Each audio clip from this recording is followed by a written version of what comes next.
Welcome to my channel. Welcome back to my channel.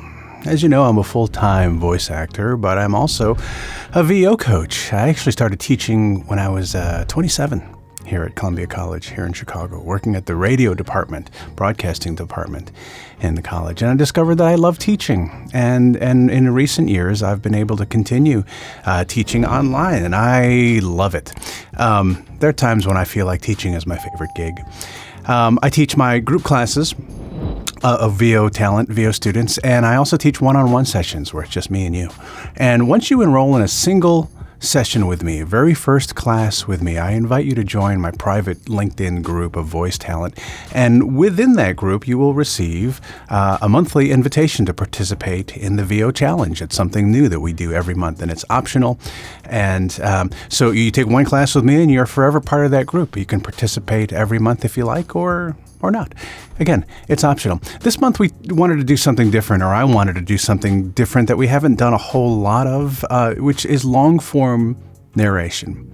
And so it basically means anything except a commercial. So long-form narration, it can be e-learning, so educational recorded programming, documentary. An audiobook is a great example of long-form narration, and so anything narration. So it's basically anything except a commercial. And I provided students with a few scripts from actual finished projects that I found.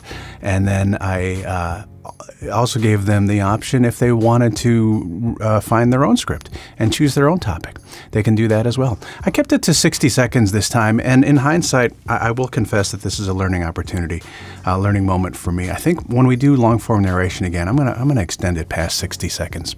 Maybe I'll go to 2 minutes. What do you think? Sometimes 1 minute, it's kind of hard to get a good feel. Well, maybe. As I was listening to these, sometimes I thought, oh gosh, I wish there was longer than 1 minute. So that's just my thought. But all that was required is their voice. Oftentimes when you listen to an audiobook, that's all there is, just dry voice. But it was up to them if they wanted to put music or sound effects behind it. Producing a video is optional. Again, a lot of voice talent are producing videos these days. If you want to participate in this monthly challenge, all you need to submit is your audio file. You don't have to make a video. But again, students are producing videos. So, okay, let's enjoy. In random order, here are my students' submissions for the VO Challenge of March 2023.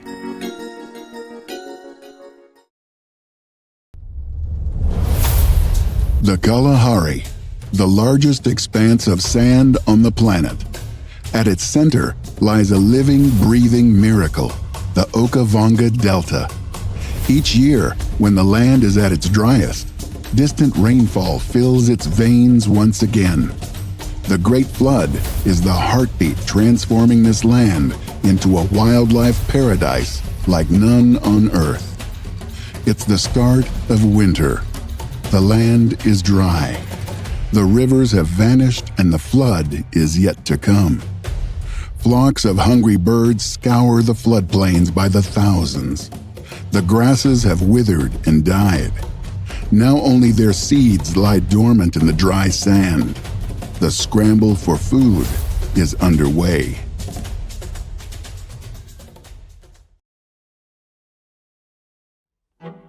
People associate cheesecake with New York, but it actually comes from Greece. The ancient Greeks served cheesecake to the athletes of the first Olympic Games in 776 BC. The Roman conquest spread the dessert across Europe, and many centuries later, European immigrants brought it to North America. The ancient Romans brought cheesecake to their temples as an offering to the gods. The cheese in cheesecake can be cottage, ricotta, Neuchâtel, or cream cheese. Their base, a butter cookie crust, similar to shortbread. For a batch of about 6 cheesecakes, this bakery combines 23 kilograms of butter with 4.5 kilos of sugar.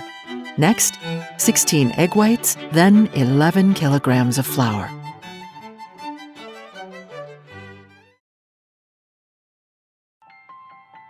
When were you born? It sounds like a simple question.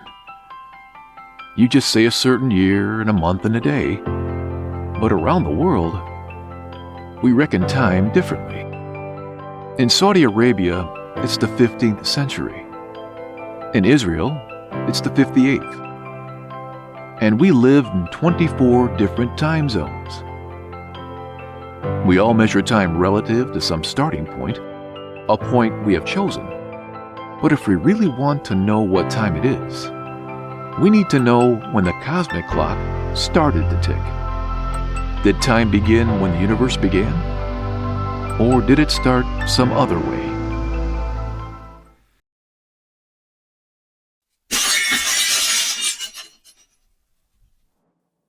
One cold night in Kansas, in the year 1959, all 4 members of the Clutter family were brutally murdered in their home.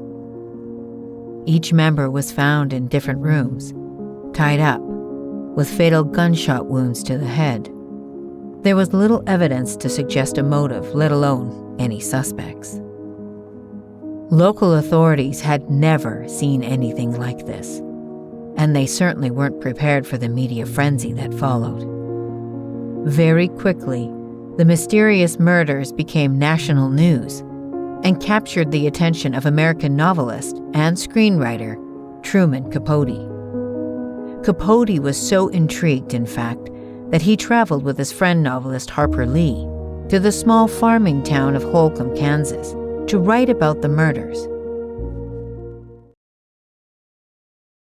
"Come out with your hands up," Paul shouted. Dominic fixed his eyes in the pulpit, finger on the trigger, bracing himself for the burst of noise that would signal the start of yet another gunfight. But when the occupant of the pulpit emerged, it was with raised hands first. It was followed by a balding head, and then, trembling in the sad tatters of his stained robe, the vicar of Aachen. Dominic lowered his weapon. The old man clambered out to stand before them, as skeletal and shaky as his church. His robes were covered in fine gray ash that puffed to the floor when he moved, his dark eyes sunken and glassy with trauma. He said nothing, merely staring at them in mute capitulation. "It's all right," it was Paul who spoke first, putting away his gun. "We're not here to hurt you." The vicar did not look reassured. "Please," he said, his voice fragmented, shaky with fear, thick with a German accent. "There's nothing left here for you. Just be going." The Arctic Circle. Nowhere is the planet warming faster. Spring has arrived here early. And that's bad news for the barnacle geese that breed in these mountains. Many nests have failed. But not this one. 3 chicks. They're lucky to have made it. Forced by the early spring, the parents rushed their migration. They arrived exhausted. The female sat on the eggs for 25 days. She lost 30% of her body weight. But for this family, the greatest challenge is still to come.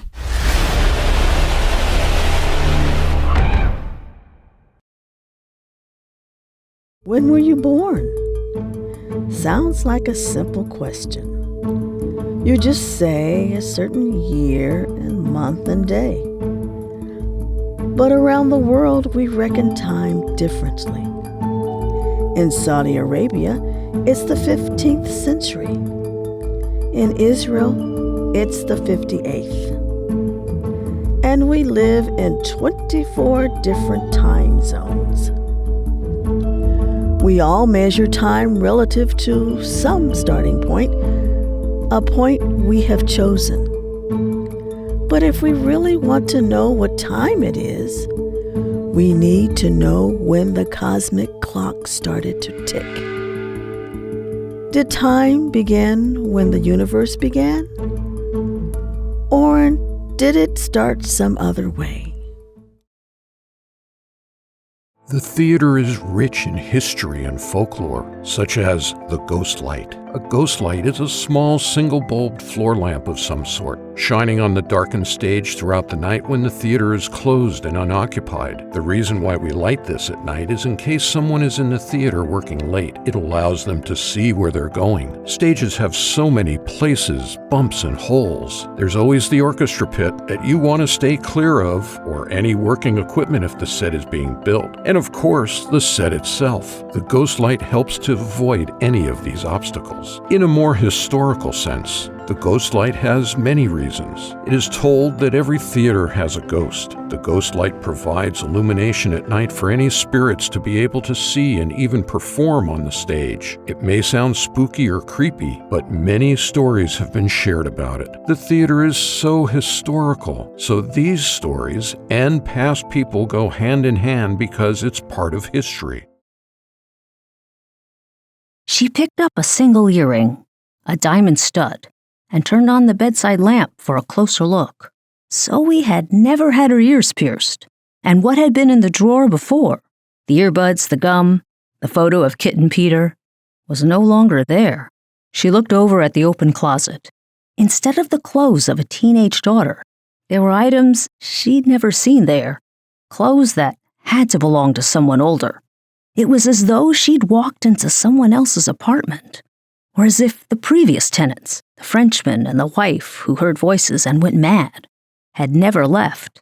She stepped back and looked around at the walls.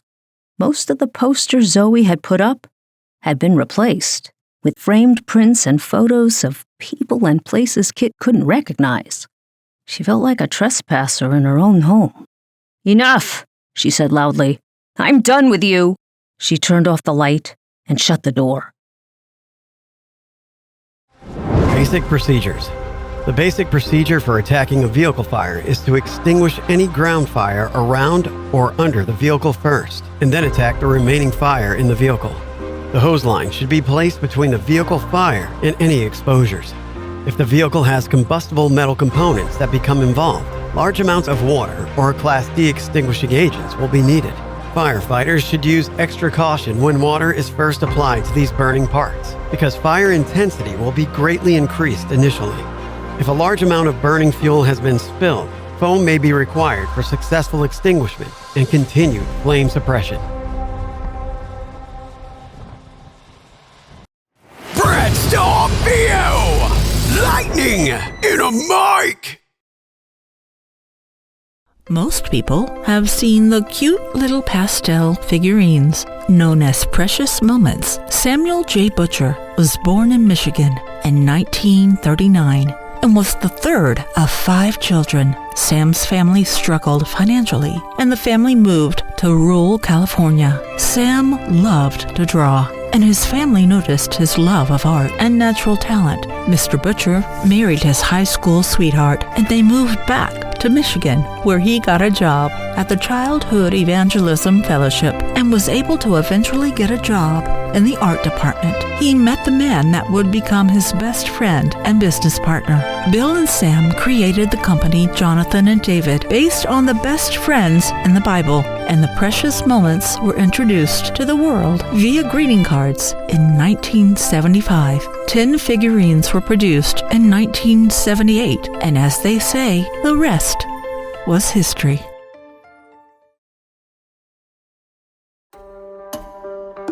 The Kalahari, the largest expanse of sand on the planet. At its center lies a living, breathing miracle, the Okavanga Delta. Each year when the land is at its driest, distant rainfall fills its veins once again. The Great Flood is the heartbeat, transforming this land into a wildlife paradise like none on earth. It's the start of winter.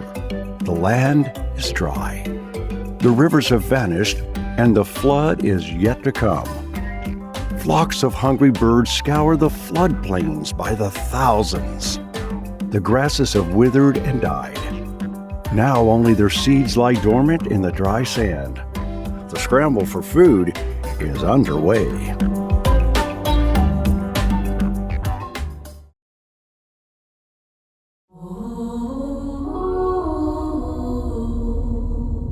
Vasa is a ship from a very different time.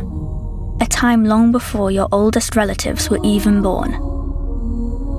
Back then, other people lived, walked paths and roads, and dreamed the same way you do today. Some of them were on board Vasa. Who were these people? Imagine if we could travel back in time and meet them with this audio guide, The Boy and the Ship, a trip into the past. We're going to give it a try. It takes 35 minutes to walk. The story you'll hear is based on historical facts, mixed with a bit of imagination. It will take you to 9 spots in the museum. Use the map and the picture in your phone to know where to go next. When were you born? Sounds like a simple question. You just say a certain year and month and day. But around the world, we reckon time differently. In Saudi Arabia, it's the 15th century. In Israel, it's the 58th. And we live in 24 different time zones. We all measure time relative to some starting point, a point we have chosen. But if we really want to know what time it is, we need to know when the cosmic clock started to tick. Did time begin when the universe began? Or did it start some other way?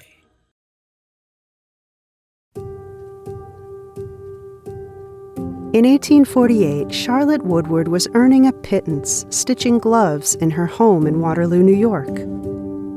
Like other women of her era, the former schoolteacher was denied many of the basic rights of citizenship enjoyed by men, including higher education, certain property rights, and of course, the right to vote. That July, Charlotte was intrigued by an announcement she read about a meeting of women to be held in the chapel 40 miles away.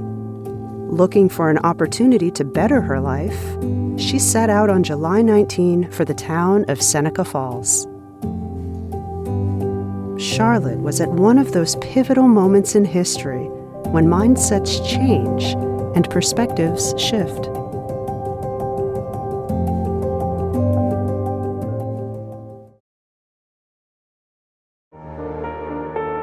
Alfa Romeo's 110-year history, which began on June 24, 1910 in Milan, Italy, is an achievement matched by very few automakers. It is an enduring automotive love story, fueled by a passion for design, technological innovation, performance, and racing victories worldwide. Alfa Romeo's history has never been written in a perfect linear fashion, but in real-life episodes and moments shaped by the names, the visions, and the many historic circumstances that transformed Alfa Romeo into the brand that it is today. Below are some of the key episodes, the vehicles, and the people who have made their mark on the brand's history. Inspired by its illustrious past and a set of ingrained brand values, performance, design, technology, Alfa Romeo now moves forward with a vision, energy, and commitment that will enhance its legacy for the next 110 years.